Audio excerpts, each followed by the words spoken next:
Hola, ¿cómo están? Bueno, antes de entrar en detalles constructivos acerca de la impresora, quería contarles un poco cómo fue la historia y cómo decidí construir esta máquina. Hace ya unos años, mi hermano compró una impresora 3D en una fábrica nacional acá en Argentina, y la verdad es que al poco tiempo de comprarla empezó a tener muchos problemas, tuvo que llevarla varias veces al service.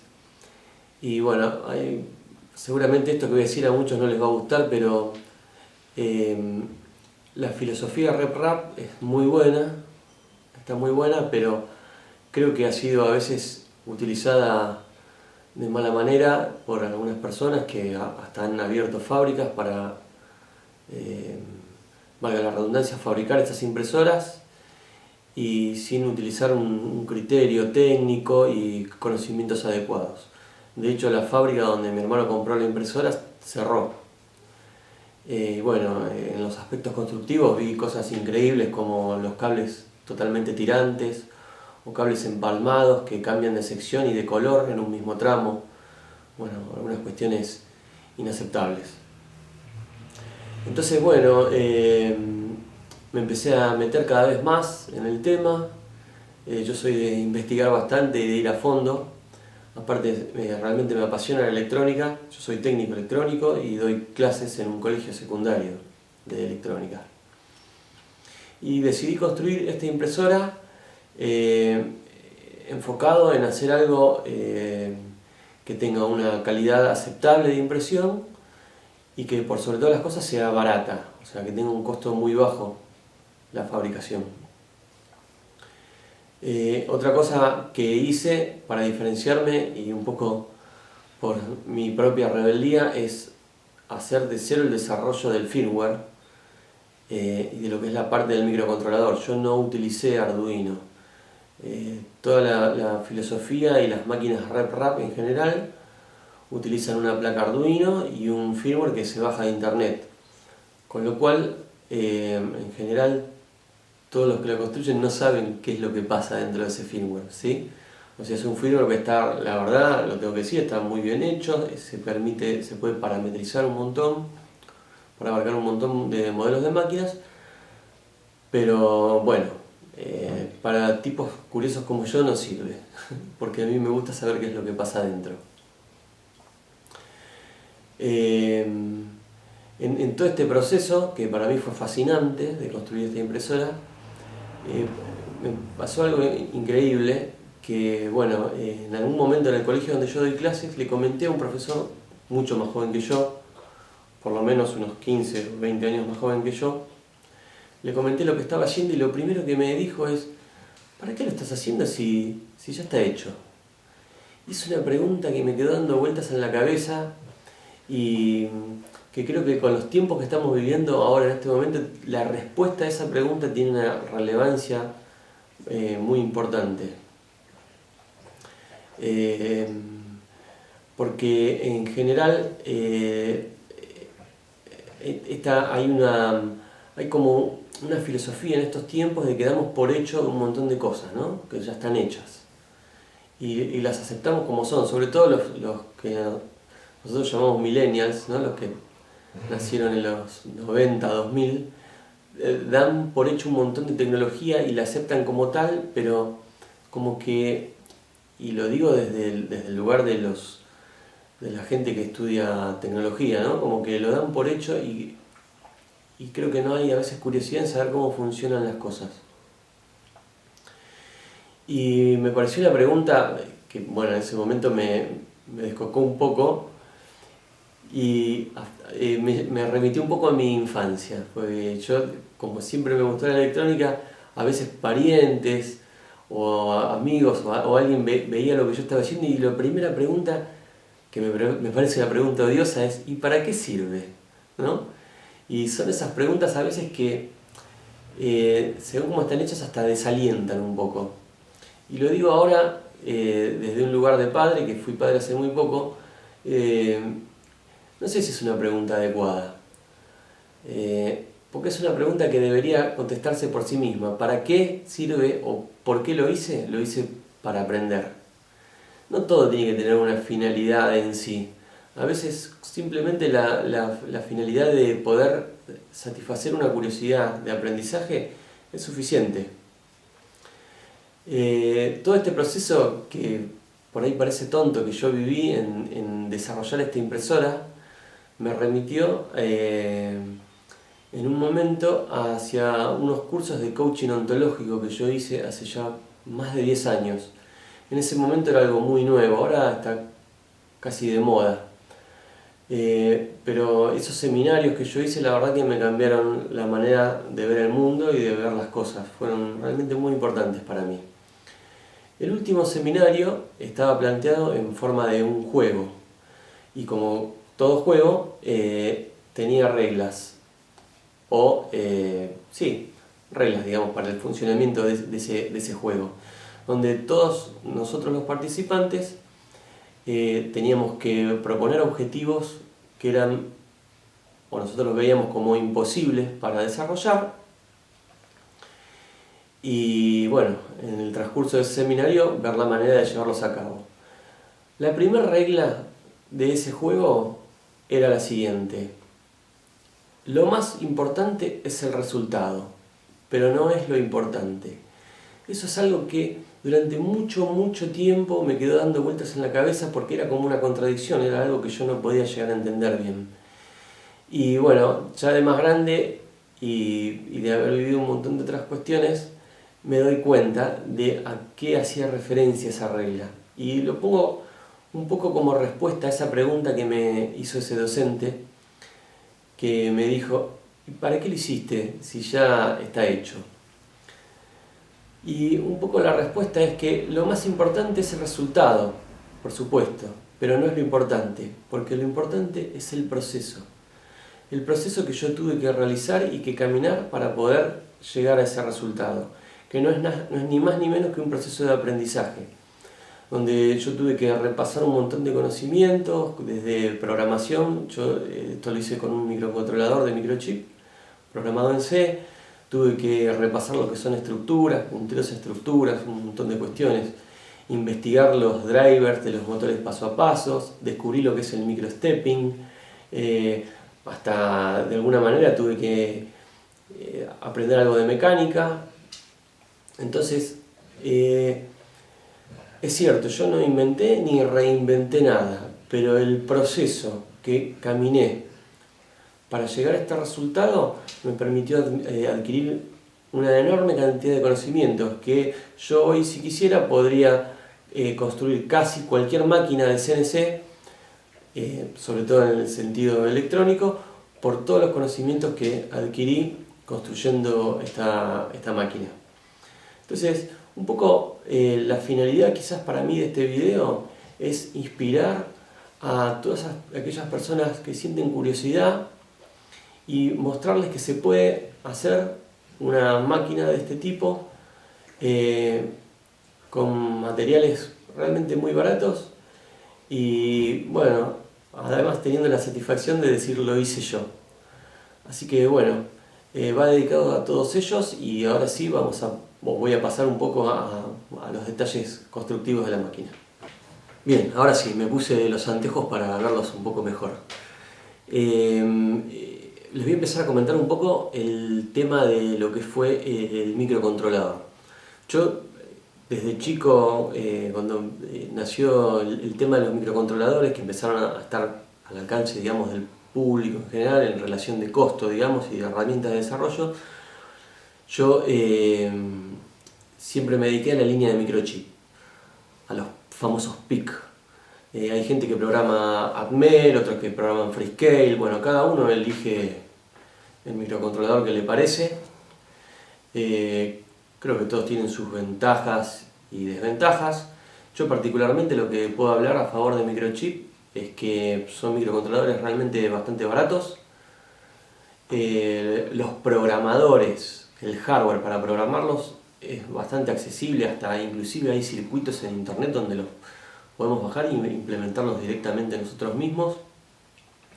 Y han tenido en el tiempo una continuidad. Microchip tuvo una continuidad en todos sus modelos. Hay modelos muy viejos, muy baratos, Hay microcontroladores que tienen simplemente 5 entradas salidas muy chiquititos, pero que realmente tienen un poderío bastante grande, nos permiten resolver situaciones complejas en un microcontrolador realmente muy chiquitito.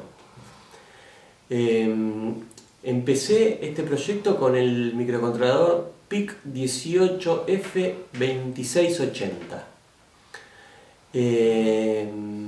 y utilizando para programar el PIC-C compiler de CCS.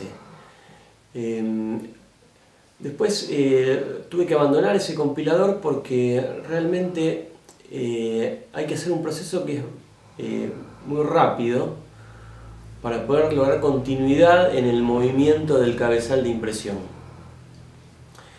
Acá voy a decir algo que tampoco a algunas personas les va a gustar demasiado, y es que los representantes de Microchip en Argentina no son buenos. Son los representantes de la marca, pero la asesoría técnica es muy mala o nula y no tienen muchos modelos de microcontroladores. Y lo que sí puedo decir a favor de Microchip es que, porque les escribí al soporte técnico directo de Microchip, y que realmente es algo así como una especie de call center, simplemente que te responden por mail, hay que registrarse en la página, etcétera, etcétera, pero te responden y te asesoran. Y en plazos realmente cortos, no más de una semana. Así que si alguien de Microchip me está viendo, les hago llegar mis felicitaciones y mi agradecimiento, porque la verdad que creo que estuve bien asesorado. En ese proceso que yo estuve realizando en la programación del micro y que necesitaba más velocidad, mudé a otro modelo de microcontrolador que fue el definitivo, que es el PIC18F27K42, que es un microcontrolador de 8 bits, aunque no lo crean, que tiene de reloj 64 MHz. Todos los microcontroladores de Microchip internamente dividen la frecuencia del reloj en 4, porque internamente para cada instrucción, digamos, del micro utilizan 4 señales de reloj. Así que esos 64 MHz se convierten finalmente en 16 MHz. Pero es una velocidad más que aceptable, o sea, creo que, no sé, da algunos nanosegundos la ejecución de una instrucción simple. Seguí utilizando el compilador de CCS y tuve muchos tropiezos, sobre todo en cuestiones de velocidad de ejecución. Así que finalmente un día me decidí y me bajé el compilador XC8, que es de Microchip, que hay una versión gratuita que es para estudiantes, y la verdad que funciona perfecto y es casi el doble de rápido en velocidad de ejecución. Lo único que hay que trabajar un poco más. El compilador CCS nos resuelve un montón de cuestiones en cuanto a lo que es configuración de periféricos en general. En el de Microchip hay que elaborar un poquito más con el manual del microcontrolador a mano y configurar los periféricos casi a mano, a nivel assembler, a pesar de que el lenguaje que utilizamos es C, pero estamos accediendo a los registros de los periféricos. Hay que trabajar apenas un poquito más. Y ahí está la ventaja del lenguaje C, que realmente migrar de un compilador al otro lo hice en un día. De verdad, lo hice en un día. Y la verdad que fue bastante fácil. Bien, ¿qué sucede? Todas las máquinas 3D interpretan archivos en formato G-code, que es código G se llama, y es un lenguaje, podríamos decir, universal para las máquinas CNC, control numérico computado, que lo que hacen es entregarnos movimientos y coordenadas, o sea, hacia dónde se tiene que mover el cabezal en coordenadas absolutas. Esas coordenadas vienen expresadas en punto flotante. Eso es un problema para cualquier microcontrolador que no tenga un core, un núcleo que ejecute directamente matemática en punto flotante. y más para un microcontrolador de 8 bits, porque la conversión universal de números a punto flotante utilizan números de 32 bits, o sea, para armar un número en punto flotante con coma decimal en cualquier lado hay que utilizar 32 bits. Eso a nivel de un microcontrolador de 8 bits se resuelve en el compilador, o sea, el compilador tiene que armar adentro, ¿sí? O tiene que resolverlo con los 8 bits que tiene disponibles la palabra de 32 bits y armar la estructura de punto flotante, ¿sí? Que está la mantisa, creo que es una parte, y el exponente la otra. Ahora no me acuerdo, tendría que hacer memoria de técnicas digitales. Eso le resta mucha velocidad de ejecución al microcontrolador. Entonces, lo primero que hice al desarrollar el código es pasar todo a entero. ¿Y cómo lo hice? Multiplicando todas las coordenadas y todos los números por un número grande. Como la precisión más grande es en el extrusor, que el valor de extrusión del material viene hasta con 4 decimales, lo que hice es tomar para todos los números y todas las coordenadas un multiplicador general de 10.000. Entonces, cualquier número que viniera hasta con 4 decimales, al multiplicarlo por 10.000, pasa a ser un entero. Así todo, como las coordenadas tienen parte entera y parte decimal, al multiplicarlo por 10.000 son todos números enormes, ¿sí? Que también son de 32 bits, son del tipo long en lenguaje C, pero ya no usan coma decimal, y eso, aunque parezca que no, acelera muchísimo el proceso. ¿Qué es lo que sucede? Nosotros casi en tiempo real tenemos que leer la información de la tarjeta SD, leer la coordenada e ir a imprimirlo eso. Si nosotros entre que ejecutamos un comando, una línea de impresión y otra línea de impresión en el medio tardamos demasiado, le quita continuidad al movimiento y eso se traduce en vibraciones después en la máquina que le restan calidad a la pieza que estamos imprimiendo. Entonces lo que hice en mi código, bueno, además de pasar todos los números a enteros, hice un buffer de comandos. ¿Eso qué quiere decir? Que leo de la tarjeta SD una X cantidad de comandos, las preproceso y después ejecuto todos los comandos de una vez. Eso le da mucha más continuidad al proceso de impresión. Respecto de lo que es la lectura de la tarjeta de SD, como en creo que todos este tipo de proyectos, las tarjetas de SD se pueden acceder de dos maneras. Uno es a través del formato propio de SD, que es un formato que está licenciado, tiene una licencia y para poder tener el know-how de ese formato tenemos que pagar a SD y que nos entregue la información. Después la otra manera de acceder a una tarjeta de SD es a través del protocolo SPI, que ese es un formato que está abierto, que es de la manera que lo hago yo y que lo hace prácticamente, creo que todos estos formatos de Arduino en estas máquinas de impresión.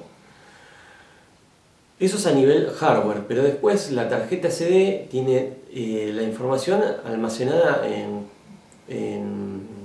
formato FAT32 o FAT16. Para realmente conocer los sistemas de archivo de FAT32 y FAT16 hay que saber mucho, o sea, hay que dedicarle mucho tiempo solamente a investigar cómo se guarda en ese sistema de archivos. Esa es la única parte del código que yo no desarrollé. Y utilicé una librería que está disponible en internet. Seguramente después voy a poner un link en el video cómo bajarse de esa librería. Es una librería que está escrita en C y lo único que hay que adaptar en cada microcontrolador en especial es las funciones que van y acceden directo al hardware, pero después todo lo que es la parte lógica de la lectura está escrita en C y digamos es portable a casi cualquier microcontrolador. Después, por otro lado, todo lo que es manejo de temperaturas lo hice con algoritmos de PID, que cuando a veces yo la primera vez que escuché PID y dije, ¿qué es esto? Y entonces, investigando es proporcional, integral y derivado. Y decía, wow, esto debe ser la NASA más o menos. Pero es más simple de lo que todos creen. Lo que pasa es que a veces a la gente le gusta poner estos nombres bonitos que suenan muy rimbombantes y parece que las cosas son más difíciles de lo que realmente son. Es muy simple de implementar realmente un algoritmo PID y nos da mucha precisión en el control de la temperatura. Después, en realidad, ahora no voy a ahondar mucho en esto, estoy haciendo una descripción de cómo llevé a cabo mi proyecto y la idea mía es, en base a los comentarios que vaya recibiendo de la publicación de este video, ir desarrollando los temas particulares o de interés de cada uno. Realmente no me voy a poner a explicar línea por línea el código que yo desarrollé, porque, vuelvo a repetir, la idea mía es simplemente generar la inquietud.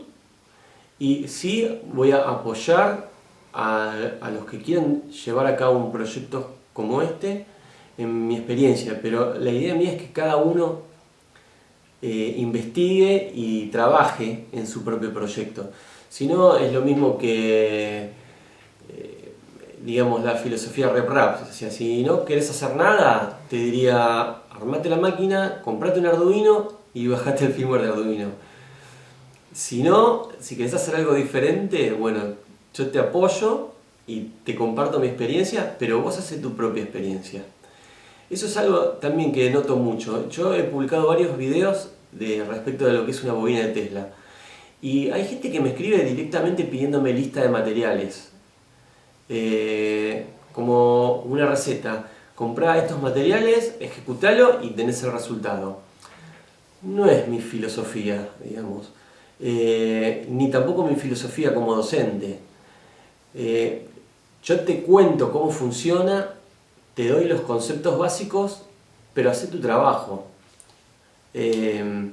Porque si no hay esfuerzo, no hay aprendizaje, o sea, no te va a quedar nada de conocimiento. Bueno, eso un poco respecto de lo que es, lo que decía recién, de lo que es la lectura de la tarjeta SD.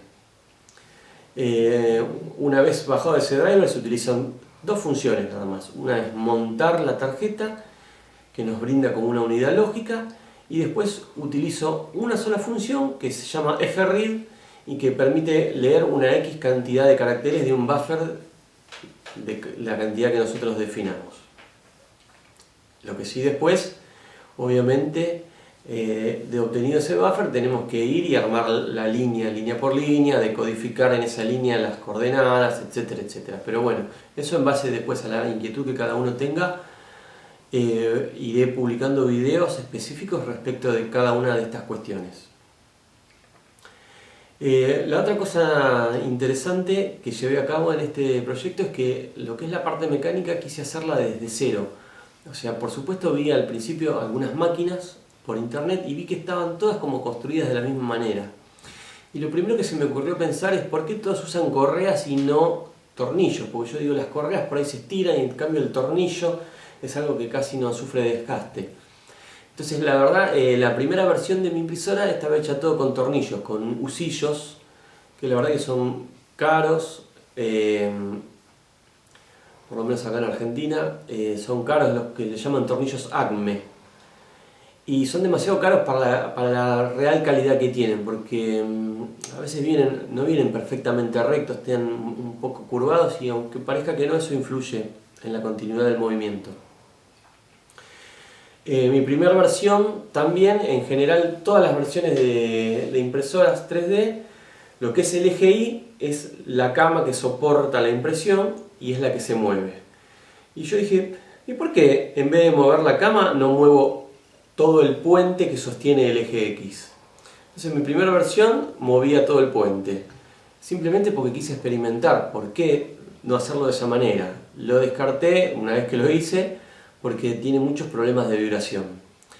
Después también terminé descartando el tema de los tornillos porque tienen un problema de velocidad. El tema de los tornillos es que son lentos, o sea, el motor tiene una velocidad tope, digamos, el motor paso a paso tiene un límite de velocidad. Y el paso de avance del tornillo, los más estándares, es de 8 milímetros por vuelta, si no me equivoco.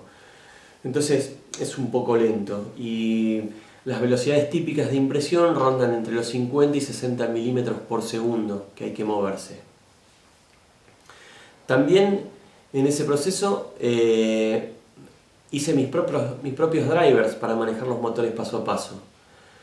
Y bueno, ahí fue cuando descubrí el tema del microstepping, que yo no lo llevé a cabo en mis drivers, y decidí comprar los drivers que ya vienen hechos, que realmente son unas plaquitas muy chiquititas que manejan hasta 1,5 amperes con unos chips que adentro obviamente son pequeños microprocesadores y que tienen la posibilidad de esto, el microstepping, que lo voy a explicar muy gráficamente. Un motor paso a paso es un rotor en el centro que es un imán, ¿sí? Supongamos que es un imán, un polo norte y un polo sur que puede girar en cualquier dirección.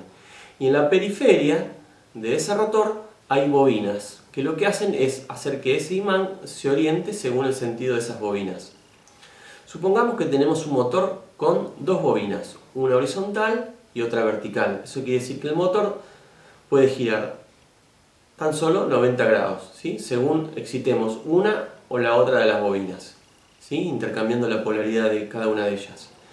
El microstepping lo que hace es lograr puntos intermedios, o sea, en vez de apagar por completo una bobina y encender por completo la otra, es ir apagando gradualmente una e ir encendiendo gradualmente la otra y encontrar posiciones intermedias. 1, 2, 3, 4, 5, varios pasos intermedios hasta llegar a, en este caso en el motor imaginario, los 90 grados. ¿Sí? En vez de hacerlo de un salto, se puede hacer de saltos intermedios. Eso lo que da es mucha más suavidad en los movimientos y aumenta la precisión, porque podemos subdividir los grados originales de ese motor en la cantidad de microstep que nos brinde el driver. Yo utilicé los famosos drivers Pololu, creo que le llaman, 4098 si mal no recuerdo, que tienen hasta 32 microstep. O sea que los grados de movimiento de los motores que yo utilicé se pueden dividir hasta en 32 veces. Otra innovación que quise poner en mi máquina, y además como manera de abaratar costos, yo vi que todas las impresoras 3D utilizan un display LCD con una especie de potenciómetro que uno lo puede pulsar y girar y con eso accede a todas las funciones. Hace ya de ser casi 2 años yo hice un curso de programación Android, así que hago aplicaciones en teléfonos Android, y se me ocurrió por qué no retirar por completo ese display y manejar la impresora desde una aplicación Android. Y el vínculo entre el teléfono y la impresora es el Bluetooth. Entonces yo doté a mi circuito con microcontrolador de un conversor Bluetooth a RS232 que se comunica con mi aplicación de celular. Y yo de ahí, desde mi aplicación, bueno, manejo toda la impresora, como ser bueno, los menús clásicos que tienen todas estas impresoras, ¿no? Desde ver la temperatura de la cama de impresión, el pico de extrusión, poder seleccionar el archivo que quiero mandar a imprimir, mover los ejes, purgar el extrusor, precalentar un pico, etcétera, etcétera. Entonces de esa manera saqué el costo del display y lo utilizo con un celular, con cualquier celular, ¿no es cierto? Ahora sí les voy a mostrar un poco cómo resolví la parte mecánica, que también hay algo que quizás es innovador. Bueno, desde acá se puede ver una vista general de la máquina que la armé toda en MDF o fibrofácil también, como se lo conoce acá en Argentina. Eso es otra cosa que me llamó un poco la atención. En algún momento de todo el desarrollo me anoté en un grupo de RepRap de Facebook y hice una encuesta a ver qué opinaban acerca de las máquinas hechas con MDF. La gran mayoría contestó sin fundamentos y por supuesto degradando o denigrando la calidad del MDF.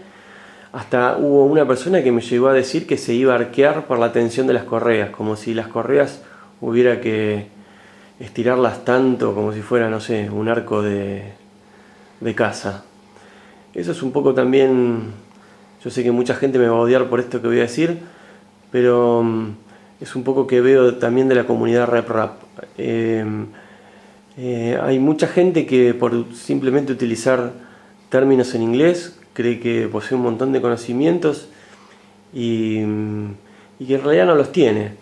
Me remite un poco, yo recuerdo a cuando recién aparecieron las primeras computadoras personales en los 90, las famosas PC, la enorme cantidad de técnicos de PC que aparecieron, donde te decían pon esta placa, pon aquella, yo te armo, y en general muchas de esas personas no tenían fundamentos técnicos como para justificar por qué usar una placa y no otra.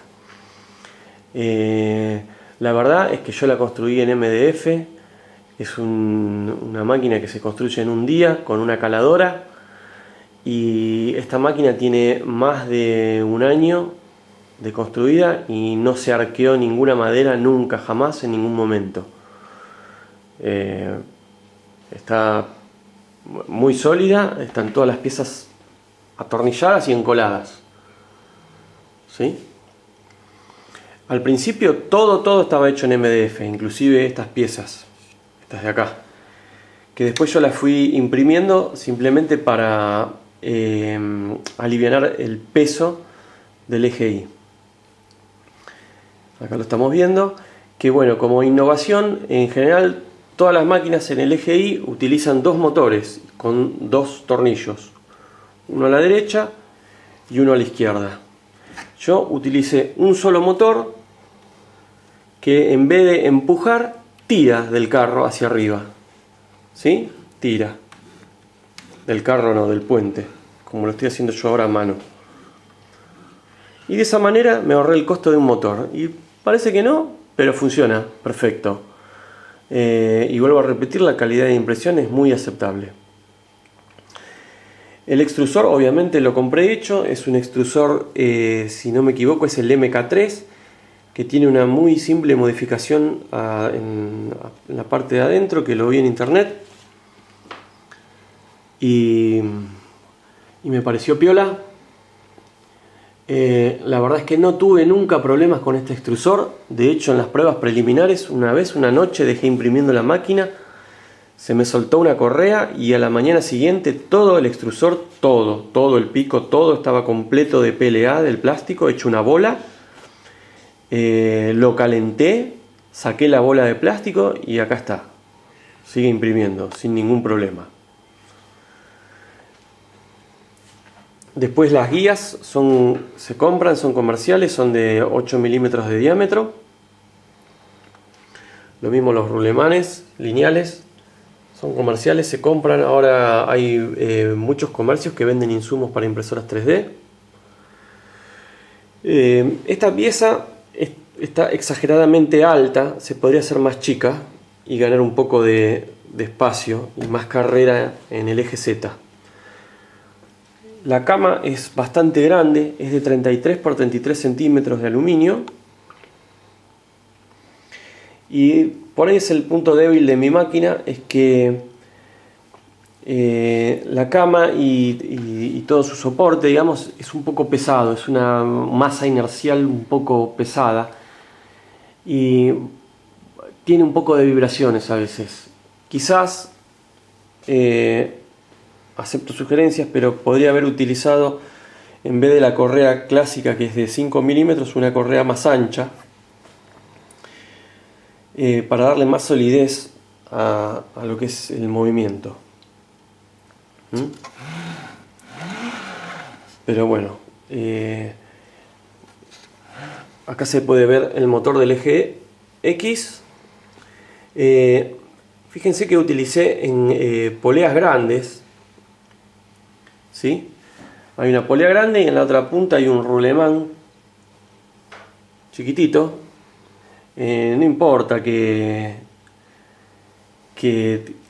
esté en forma oblicua la parte superior, lo único que importa es que obviamente la parte que maneja el carro esté perfectamente alineada con el carro, ¿no? Porque lo que interesa acá es el movimiento tangencial de la correa. ¿Por qué utilicé estas poleas más grandes? Porque al principio, cuando empecé a hacer el desarrollo y estaba utilizando el compilador de CSS, que es lento, para poder lograr movimientos rápidos entre step y step, que hay que hacerlo, entre comando y comando, que hay que hacer cálculos en el micro, necesitaba demasiado tiempo. Entonces la forma de ganar tiempo es utilizar una polea con un diámetro más grande, de manera que nos da mayor velocidad tangencial. Entonces, bueno, después cuando cambié el compilador, eso en buena parte se solucionó, pero dejé las correas como estaban y como que me dan tiempo de procesamiento de sobra en el micro.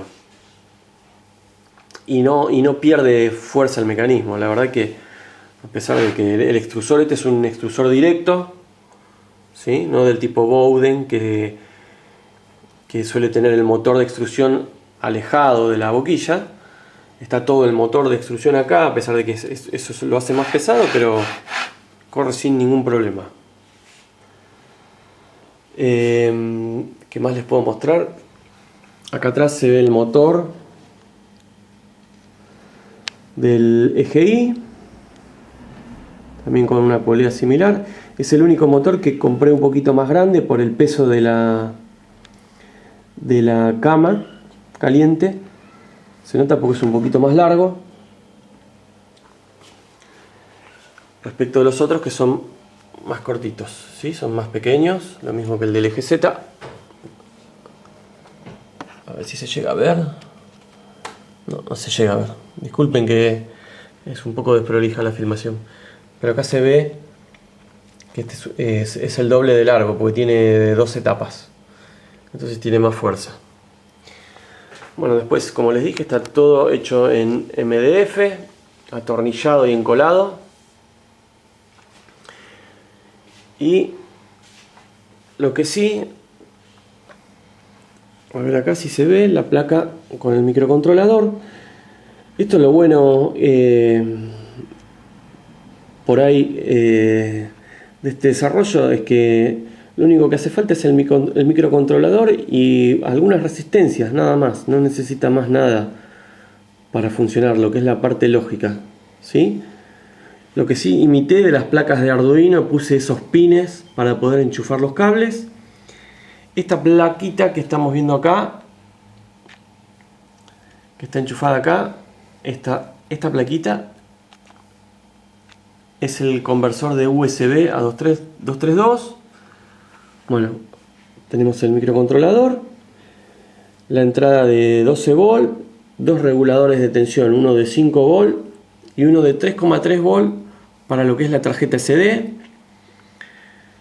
que acá se ve el cable de la tarjeta SD, que lo que hice es agarrar y soldar uno de estos adaptadores de micro SD a SD, soldé los cables y acá puedo sacar y colocar la tarjeta micro CD.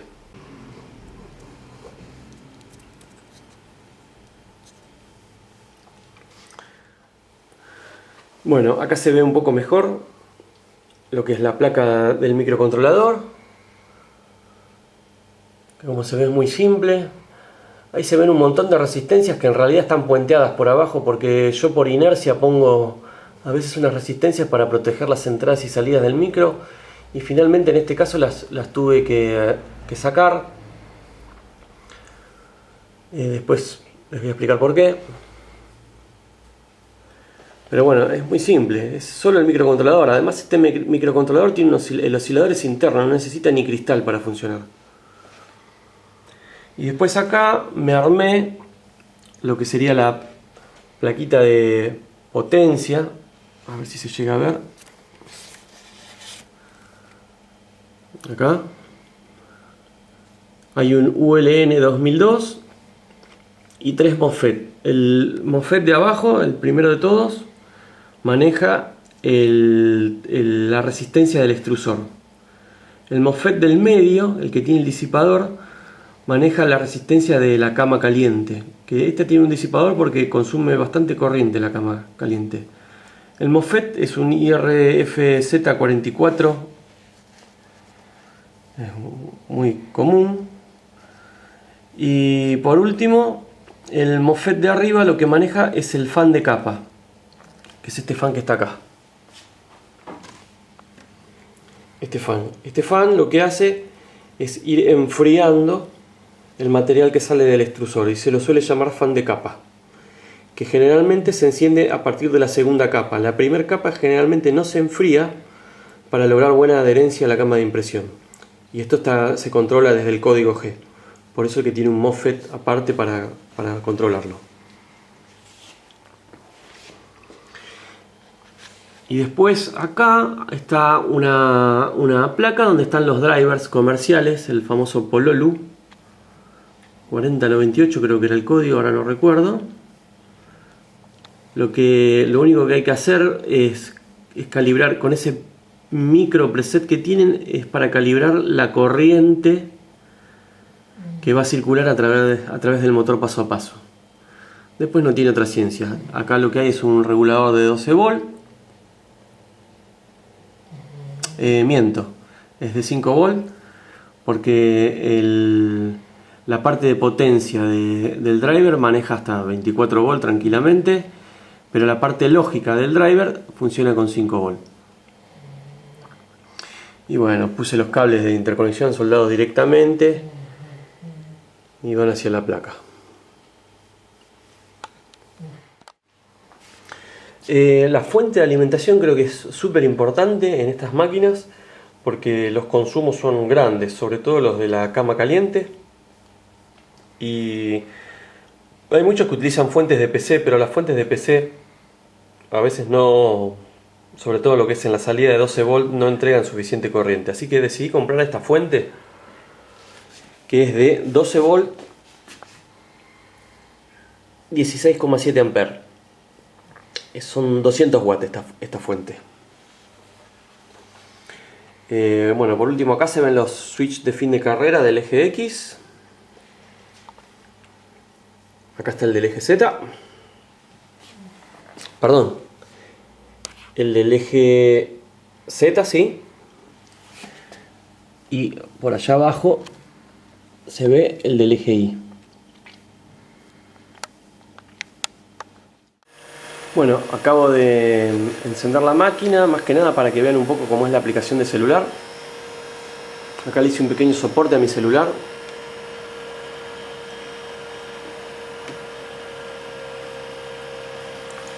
Acá está la aplicación que hice yo.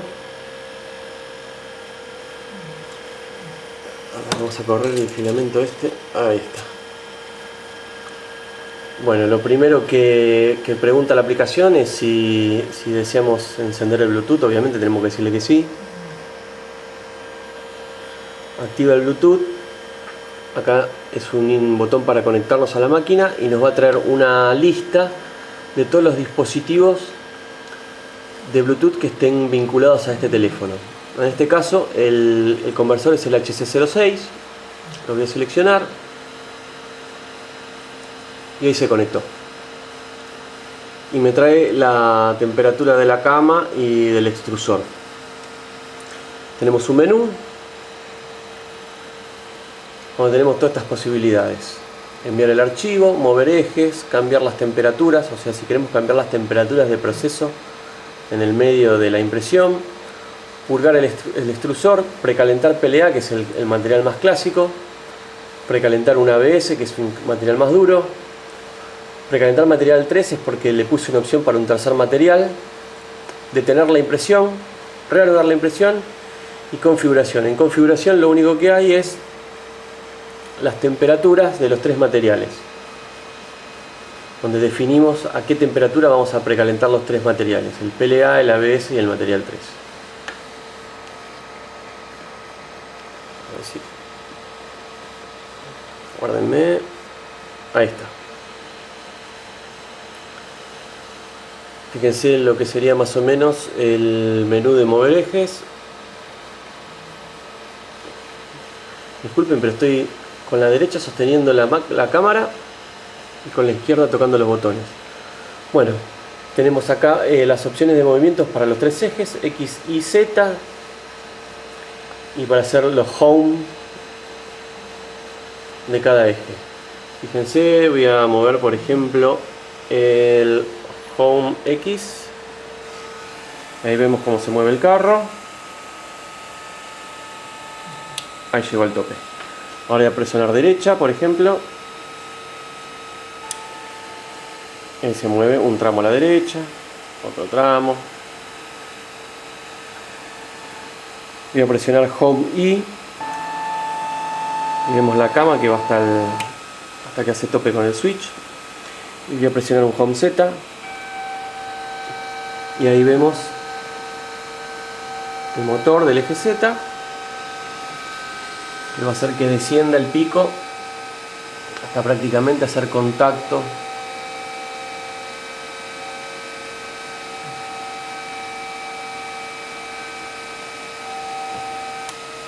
bien. Voy a subir.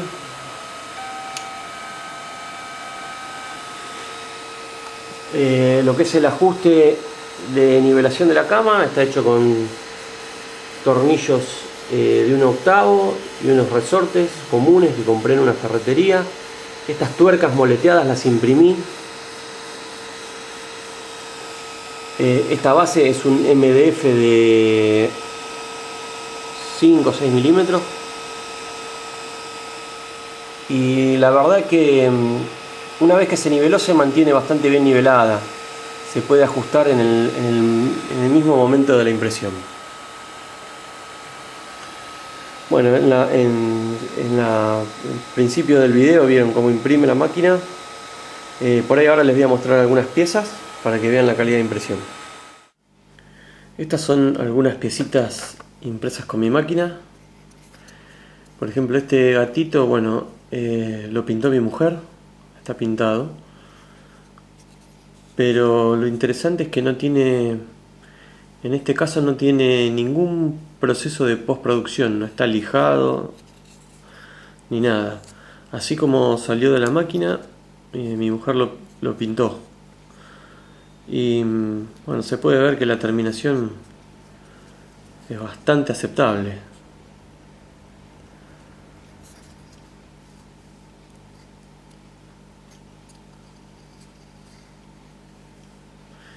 En todos los casos está hecho con altura de capa de 0,2 milímetros. Después, este es como un jarroncito que la pieza la bajé de internet y la imprimí a la mitad de su tamaño original. Voy a hacer pruebas, también está pintado y sin ningún proceso de postproducción.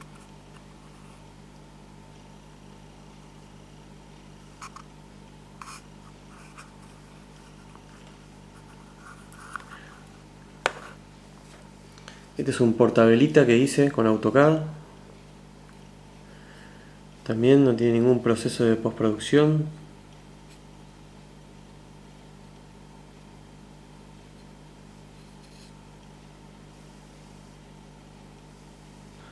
Tiene una velita adentro.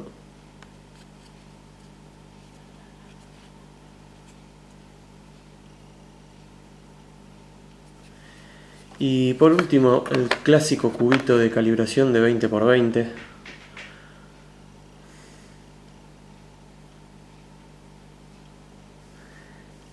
Acá la única aclaración es que el material con el cual imprimí este cubito, lo mismo que las piezas anteriores, la verdad que es de bastante mala calidad,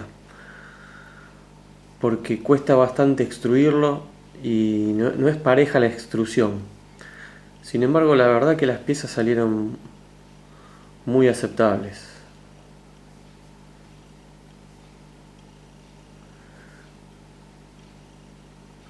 Bien, no olviden que según los comentarios que reciba, iré desarrollando los temas de mayor interés. Bueno, gracias por mirar el video.